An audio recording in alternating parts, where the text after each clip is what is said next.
एक राजा बड़ा धर्मात्मा, न्यायकारी और परमेश्वर का भक्त था। उसने ठाकुर जी का मंदिर बनवाया और एक ब्राह्मण को उसका पुजारी नियुक्त किया। वह ब्राह्मण बड़ा सदाचारी, धर्मात्मा और संतोषी था। वह राजा से कभी कोई याचना नहीं करता था।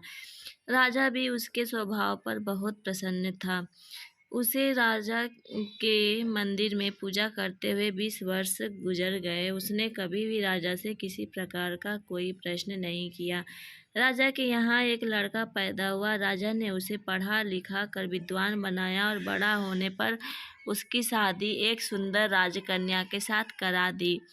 शादी करके जिस दिन राजकन्या को अपने राजमहल में लाए, उस रात्रि में राजकुमारी को नींद न आई। वह इधर उधर घूमने लगी। जब अपने पति के पलंग के पास आई तो क्या देखती है कि हीरे जवाहरात जड़ित मूठे वाली एक तलवार पड़ी है। जब उस राजकन्या ने देखने के लिए वह तलवार म्यान में से बाहर निकाली, तब तीक्ष्ण घर वाली और बिजली के समान प्रकाश वाली तलवार देखकर वह डर गई। वह डर के मारे उसके हाथ से तलवार गिर पड़ी और राजकुमार की गर्दन पर जा लगी।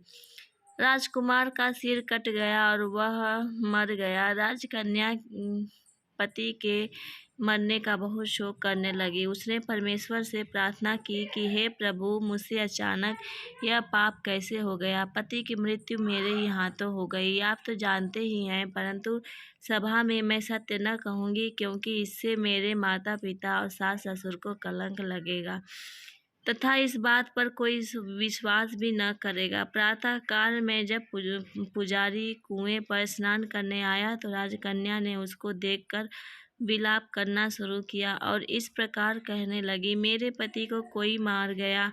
लोग इकट्ठे हो गए और राजा साहब आकर पूछने लगे, किसने मारा है। वह कहने लगी, मैं जानती तो नहीं कि कौन था, परंतु उसे ठाकुर जी के मंदिर में जाते देखा था। राजा समेत सब लोग ठाकुर जी के मंदिर में आए तो ब्राह्मण को पूजा करते हुए देखा। उन्होंने उसको पकड़ लिया और पूछा, तूने राजकुमार को क्यों मारा। ब्राह्मण ने कहा, मैंने राजकुमार को नहीं मारा, मैंने तो उनका राजमहल भी नहीं देखा है। इसमें ईश्वर साक्षी है। बिना देखे किसी पर अपराध का दोष लगाना ठीक नहीं है। ब्राह्मण की तो कोई बात ही नहीं सुनता था। कोई कुछ कहता था तो कोई कुछ। राजा के दिल में बार बार विचार आता था कि यह ब्राह्मण निर्दोष है, परंतु बहुतों के कहने पर राजा ने ब्राह्मण से कहा, मैं तुम्हें प्राण दंड तो नहीं देता, लेकिन जिस हाथ से तुमने मेरे पुत्र को तलवार से मारा है, तेरा वह हाथ काटने का आदेश देता हूँ। ऐसा कहकर राजा ने उसका हाथ कटवा दिया। इस पर ब्राह्मण बड़ा दुखी हुआ और राजा को अधर्मी जान उस देश को छोड़कर चला गया। वहाँ वह खोज करने लगा कि कोई विद्वान ज्योतिषी मिले तो बिना किसी अपराध हाथ काटने का कारण उससे पूछूं। किसी ने उसे बताया कि काशी में एक विद्वान ज्योतिषी रहते हैं। तब वह उनके घर पर पहुंचा। ज्योतिषी कहीं बाहर गए थे। उसने उनकी धर्मपत्नी से पूछा, माता जी, आपके पति ज्योतिषी जी महाराज कहाँ गए हैं। तब उस स्त्री ने अपने मुख से अयोग्य, असह्य दुर्वचन कहे, जिनको सुनकर वह ब्राह्मण हैरान हुआ और मन ही मन कहने लगा, मैं तो अपना हाथ काटने के कारण पूछने आया था, परंतु अब इनका ही हाल पहले पूछूंगा। इतने में ज्योतिषी आ गए। घर में प्रवेश करते ही ब्राह्मण ने अनेक दुर्वचन कहकर उनका तिरस्कार किया, परंतु ज्योतिषी जी चुप रहे और अपनी स्त्री को कुछ भी नहीं कहा। तदंतर वे अपनी गद्दी पर आ बैठे। ब्राह्मण को देखकर ज्योतिषी ने उनसे कहा, कहिए ब्राह्मण देवता, कैसे आना हुआ। आया तो था अपने घर के बारे में पूछने के लिए, परंतु पहले आप अपना हाल बताइए कि आपकी पत्नी अपनी जुबान से आपका तिरस्कार क्यों करती है, जो किसी से भी नहीं सहा जाता और आप सहन कर लेते हैं। इसका कारण क्या है। यह मेरी स्त्री नहीं, मेरा कर्म है। दुनिया में जिसको भी देखते हो, अर्थात भाई, पुत्र, शिष्य, पिता, गुरु संबंधी जो कुछ भी है, सब अपना कर्म ही है। यह स्त्री नहीं, मेरा किया हुआ कर्म ही है और यह भोगे बिना कटेगा नहीं। अश्वमेव भोक्तव्य कृतं कर्म शुभाशुभम ना भुक्तम क्षीयते कर्म कल्पकोटि शतेरपि। अपना किया हुआ जो भी कुछ शुभ अशुभ कर्म है वह अवश्य ही भोगना पड़ता है। बिना भोगे तो सैकड़ों करोड़ों कल्पों के गुजरने पर भी कर्म नहीं टल सकता। इसलिए मैं अपने कर्म खुशी से भोग रहा हूँ और अपनी स्त्री की ताड़ना भी नहीं करता, ताकि आगे इस कर्म का फल न भोगना पड़े। महाराज, आपने क्या कर्म किया था? सुनिए, पूर्ववचन में मैं कौवा था और मेरी स्त्री गधी थी। इसकी पीठ पर फोड़ा था। फोड़े की पीड़ा से यह बड़ी दुखी थी और कमजोर भी हो गई थी। मेरा स्वभाव बड़ा दुष्ट था, इसलिए मैं इसके फोड़े को चोंच मारकर उसे ज्यादा दुखी करता था। जब दर्द के कारण यह कूदती थी तो उसकी फजीयत देखकर मैं खुश होता था। मेरे डर के कारण यह सहसा बाहर नहीं निकलती थी, किंतु मैं इसको ढूंढता फिरता था। यह जहाँ मिले वहीं से दुखी करता था। आखिर मेरे द्वारा बहुत सताए जाने पर त्रस्त होकर यह गांव से 10-12 मील दूर जंगल में चली गई।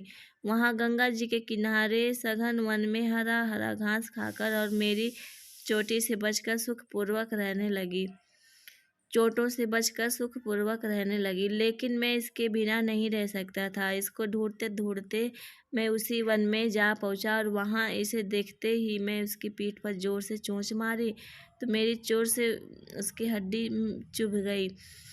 इस पर इसने अनेक प्रयास किए, फिर भी चोंच न छूटी। मैंने भी चोंच निकालने का बड़ा प्रयत्न किया, मगर न निकली। पानी के भय से यह दुष्ट मुझे छोड़ेगा, ऐसा सोचकर वह गंगा जी में प्रवेश कर गई, परंतु वहां भी मैं चोंच न निकाल पाया। आखिर मैं यह बड़े प्रवाह में प्रवेश कर गए। गंगा का प्रवाह तेज होने के कारण हम दोनों बह गए थे और बीच में ही मर गए। तब गंगा जी के प्रभाव से यह तो ब्राह्मणी बनी और मैं बड़ा भारी ज्योतिषी बना। अब वही मेरी स्त्री हुई जो मेरे मरणोपरांत अपने सुख से गाली निकाल कर मुझे दुख देगी और मैं भी अपने पूर्व कर्मों का फल समझकर सहन करता रहूंगा। इसका दोष नहीं मानूंगा, क्योंकि यह किए हुए कर्मों का ही फल है, इसलिए शांत रहूंगा। अब अपना प्रश्न पूछो। ब्राह्मण ने अपना सब समाचार सुनाया और पूछा, अधर्मी पापी राजा ने मुझे निरपराध का हाथ क्यों कटवाया? ज्योतिषी ने बोला, राजा ने आपको हाथ नहीं कटवाया, आपके कर्म ने ही आपका हाथ कटवाया है। किस प्रकार? पूर्व जन्म में आप एक तपस्वी थे और राजकन्या गौ थी तथा राजकुमार कसाई था। वह कसाई जब गौ को मारने लगा तब गौ बेचारी जान बचाकर आपके सामने से जंगल में भाग गई। पीछे से कसाई आया और आपसे पूछा कि इधर कोई गाय तो नहीं गया है? आपने प्रण कर रखा था कि झूठ नहीं बोलूंगा, अतः जिस तरफ गौ गई थी उसी तरफ आपने हाथ से इशारा किया तो उस कसाई ने जाकर गौ को मार डाला। गंगा के किनारे वह उसकी चमड़ी निकाल रहा था, इतने में ही उस जंगल में शेर आया और गौ एवं कसाई दोनों को खाकर गंगा जी के किनारे ही उनकी हड्डियां उसमें बह गई। गंगा जी के प्रताप से कसाई को राजकुमार और गौ को राजकन्या का जन्म मिला एवं पूरे जन्म के किए हुए उस कर्म ने एक रात्रि के लिए उन दोनों को इकट्ठा किया, क्योंकि कसाई ने गौ को हंसिए से मारा था। इसी प्रकार राजकन्या के हाथों अनायासी तलवार गिरने से राजकुमार का सिर कट गया और वह मर गया। इस प्रकार अपना फल देकर कर्म निवृत्त हो गया। तुमने जो हाथ का इशारा रूप कर्म किया था उस पाप कर्म से तुम्हारा हाथ कटवा दिया है, इसमें तुम्हारा ही दोष है, किसी अन्य का नहीं। ऐसा निश्चय कर सुखपूर्वक रहो, कर्म फल का भोग टलता नहीं। राधे राधे।